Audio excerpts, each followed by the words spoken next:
All right, today we're going to talk about building your critical analysis for your final paper of the semester.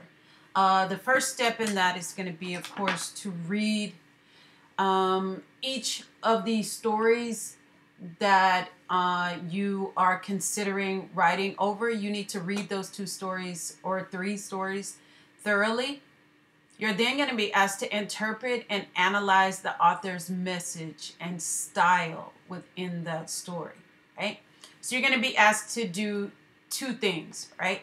After you've read it, you need to consider what argument is this story or poem making, right? And I want you to think deeply into what the author means to say in each of the stories, right? Whatever it is you believe that author is saying about a particular topic, about his or her own life, about the subject of redemption, about the subject of women's issues or rights, whatever you think that story is saying, you need to write that particular thing down, right? After you consider what the story is saying, the very next thing is going to be to determine how the story presents that message or that idea. For that part, you're going to be looking at the rhetorical strategies that the author uses. It could either be through characterization, through details, through the use of metaphors, through the use of similes, through the use of irony, through the use of symbolism. So this second part is going to deal with the types of strategies, okay? Once you have those 2 things together, you're then asked to critique it, right? How or why does the author say these things, right? What commentary is he or she making? Is it a larger commentary? Is it political in nature? Is it a social commentary? Is it a historical commentary? Is it rational? Is it effective? Does it fall short of its goal, right? So that is basically what a critical analysis, as far as the assignment that I'm asking you to write about, that is what your assignment is going to entail. To first read through the stories, choose your stories. I've done so down here. The 2 stories that I'm going to consider will be The Storm and The Story of an Hour by Kate Chopin, right? So the first thing would be to read and really understand both stories. The next thing would be to think about what message or argument does the writer make in these 2 stories. My answer to that is going to be, she's basically saying, after reading both of these stories, I know that they focus on women and women's issues and women who are married. So I'm going to say that her larger message is that she's basically making the claim or argument that women are defined by their roles and domestic contributions during this particular time period. Okay? That's what I believe this author is saying. Now, how does this author present those ideas? For me, I believe she does that through the use of details and descriptions of the characters' lives, as well as the setting. Right? So those are the how for me. In my paper, I'm going to examine the details and the description of each of the characters' lives that she focuses on, and then the setting. And I'm going to explain how the setting and those details show this argument that women are defined by their domestic roles. And I'm going to do that using the story, The Storm and The Story of an Hour, right? The why part of this is going to be the argument that I believe she's making. So, why? Why does the author say these things? What commentary is she making, right? To me, her commentary is going to be that the idea of marriage basically robs women of their autonomy and their own individuality, their ability to value their own desires over the needs of their family, right? And so I'm going to put all 4 of those things together, right? And then I'm going to write a thesis statement that encompasses or merges all of these ideas together, right? You can see the thesis statement below and how it looks. Right? So it starts with, through the use of detailed descriptions of the characters' personal lives and setting, right? So there is the first part of the how. I'm going to take that and put that as the first part of my thesis. I'll put a comma there. Then I'm going to say, Chopin argues that marriage restricts a woman's position in society, right? That goes to her larger message, right? So the message and the why, I'm going to kind of merge those ideas together, and I'm going to formulate the remainder of my thesis statement, right? So this is my belief. This is what her stories argue. Marriage restricts a woman's position in the society, right? Which ultimately shows that it erodes the value of their importance and their ability to achieve autonomy, right? And so here is my thesis statement. And that gives me an idea of what my paper is going to be about. The first thing you want to do is make sure that you have a thesis statement that explains exactly what I've just said here, okay? After you have your thesis statement, everything else in your paper is going to be built around this particular statement. That is why it's so important, okay? I'm going to give you a sample paper. I'm going to go through it and tell you how yours should look and what it should be like, all right? Very first thing, make sure your paper has a heading, properly MLA formatted. Should have your last name with a page number here. There should be a space between your last name and a page number, not just one space, right? You're going to have your name, professor's name, English 1302. You'll have the date written as such, and then everything in this paper is going to be double spaced. You'll notice there's no big space between where the title goes and then where the paper starts. Everything is double spaced, right? You'll notice the title is not too short. It aptly describes what this paper is going to do, okay? The intro paragraph then is going to be built around this thesis statement. You really shouldn't write your intro paragraph until you actually have a thesis. That way you make sure that the information you're putting in your intro actually leads into the thesis. Okay? So here, I know that I'm going to be talking about the personal lives and the setting.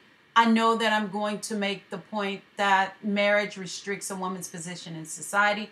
I know that I'm going to make the point that it erodes the value of their importance and their ability to achieve autonomy.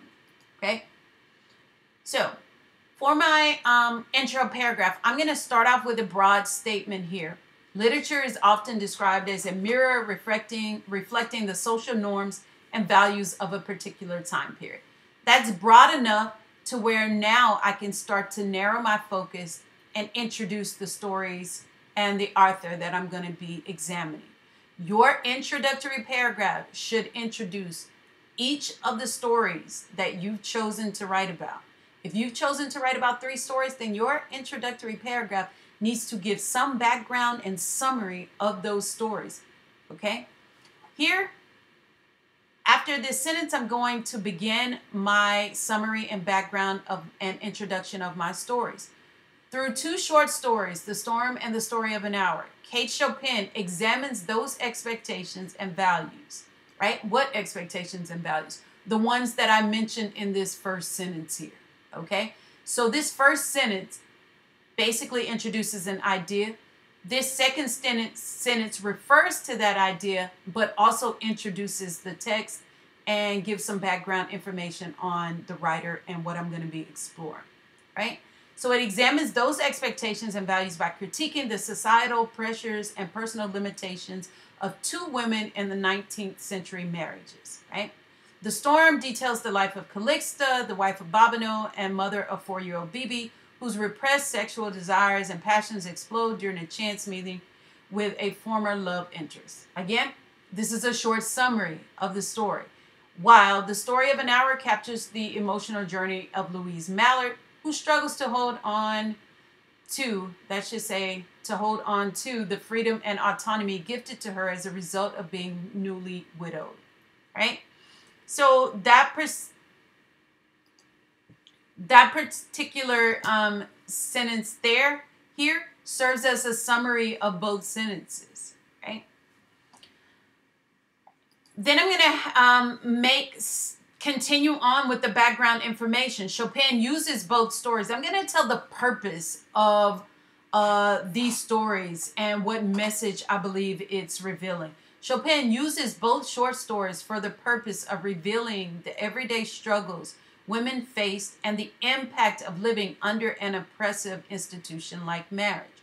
Again, what is the purpose for these stories, right? I'm answering that. Through the use of detailed descriptions of the characters' personal lives and setting, Chopin argues that marriage restricts a woman's position in society, ultimately eroding the value of their importance and their ability to achieve autonomy, right? So you can see that this introduction kind of presents an idea here, builds on that idea by introducing the stories, then makes a comment about the purpose of the stories, and then transitions into the overall argument that I am making from this paper, right? This is basically my interpretation and my argument after reading these two short stories, okay? Your paper is not going to be a summary of the stories.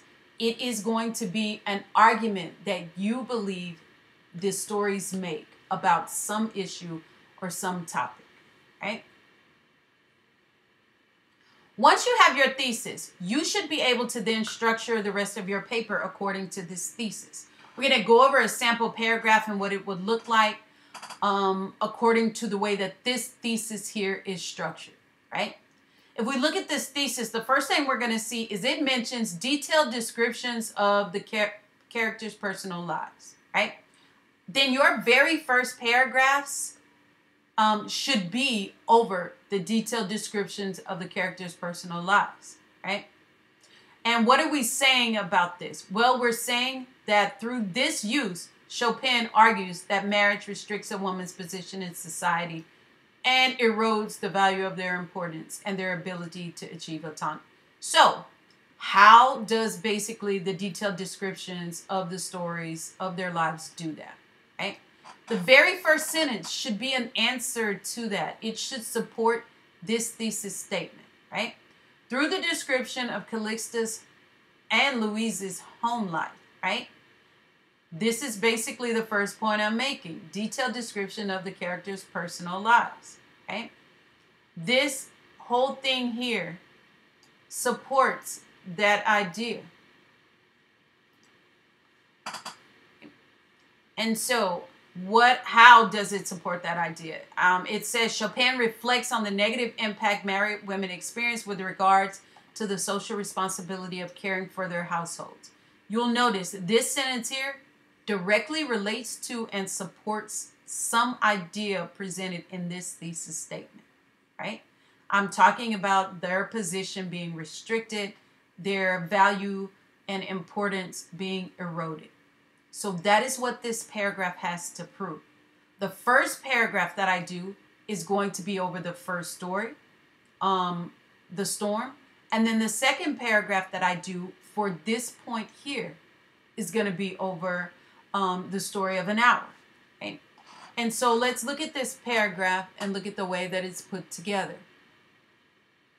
The topic sentence basically says, the description of her home life reflects some negative impact that married women experience with regards to social responsibility of caring for their households. So you should expect that this paragraph is going to describe some details of their home life from the story, and it's going to explain how those details negatively impacted married women with regards to social responsibility.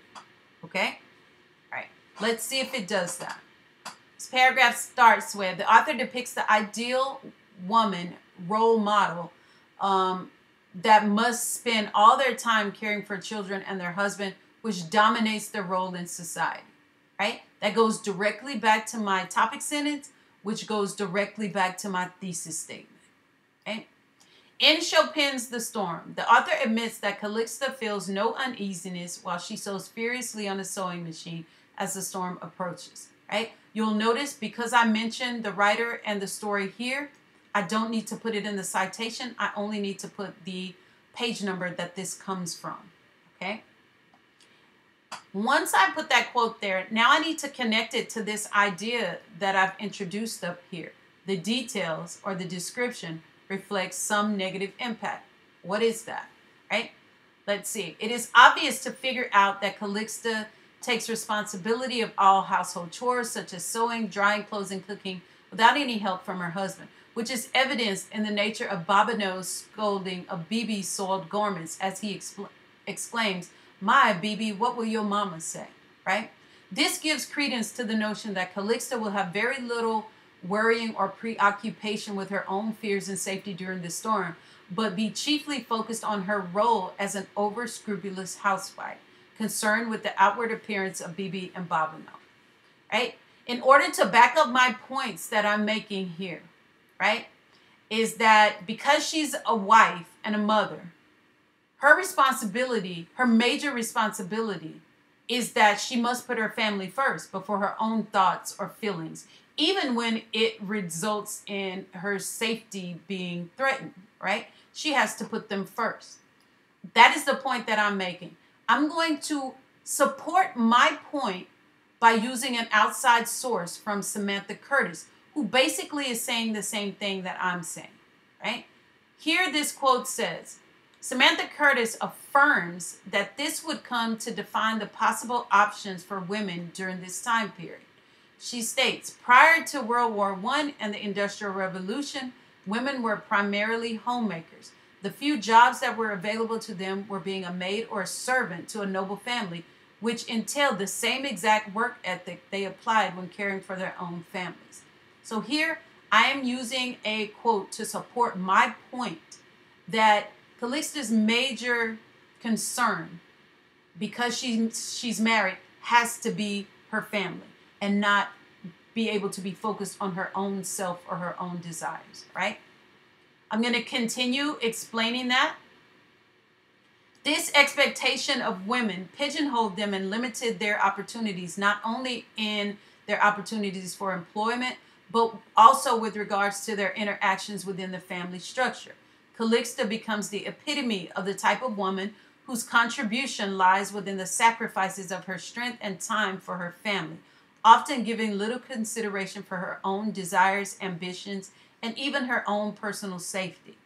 With this depiction, Chopin begins to slowly build an argument against society's notion that a woman's importance in 19th century society derives solely from the manner in which she cared for her family, right? I'm tying up that paragraph there over Calixta's role and responsibility, right? That whole paragraph is used to support this first part of my thesis, okay? Next, I'm going to then transition to focus on the second part of my topic sentence, which talks about Louise's home life as well, right? But I'm not going to do that in the same paragraph because a paragraph is used to present a single idea. The first idea that I have here is over Calixta's home life. Once I get ready to move to Louise's home life, I'm going to begin a new paragraph, even though I'm still only discussing this first part of my thesis. I haven't moved to the setting yet, right? I'm only still at this first part here. Okay? So look at how I transition from this first paragraph to this second, right? Much like Calixta, in The Story of an Hour, the description of Louise's marital life shows that she succumbs to the same societal pressures to be the ever-present doting housewife expected to value her position as wife over her own individuality. So you'll notice that same idea is continued, but it's going to now focus on the second story that I'm looking at. Again, this whole portion of the essay is still only focused on the first part, which is the detailed description of the characters' personal lives. If the second paragraph were to be written out, it would basically follow the same structure as the first, and I would go in and explain the details of Louise's personal life and how it shows that she has to value her role as housewife over her role as individual. Okay? Hopefully this has been helpful to you guys, to at least help you get started with how your paper should start to take form and shape. If this paper were continued, it would simply, once the first point here is examined thoroughly, then it would transition to the setting. And then I would focus on, okay, so how does the setting prove that a woman's position in society is restricted and her importance eroded and her individuality eroded, right? And I'm doing basically the same thing. I'm just going to focus on the next style rhetorical device that the writer uses, which I stated would be setting, okay? At the end of your paper, you know you're going to have a works cited page. I would say that for the most part, your paper is going to be about 8 to 10 body paragraphs. Okay? I'm sorry, 8 to 10 total paragraphs. You may have an intro and a conclusion, and then 6 body paragraphs, right, to help prove your paper. With this body paragraph here, it is around 350 words. So if you have 8 paragraphs, each being around roughly 300 to 350 words, you're going to be able to meet the minimum word requirement. So when you're thinking about the organization of your paper, I want you to keep that in mind. You should have about 8 to 10 paragraphs in total. That includes the intro, the conclusion, and then about 6 body paragraphs. And each of those paragraphs will be about the length of this sample paragraph that I'm giving you here, about 300 to 350 words, right? Each paragraph needs to support some part of your thesis statement, right? And so you're going to structure and organize your paragraphs based off of what you put in the thesis, right? With each point that you outline in the thesis, it may take 1 to 2 paragraphs to explore it, right? For example, with this first one, I'm going to take about 2 body paragraphs to explore this idea of the characters' personal lives. When I get to the setting, I may take 3 or 4 body paragraphs to thoroughly explore the setting in both of these stories, okay? If you have any questions, I hope this has been helpful to you. If you're having any last minute struggles with this, use this video, look at this over and over until you are able to successfully write your paper, right? Give me an email, send me an email if you have any other questions.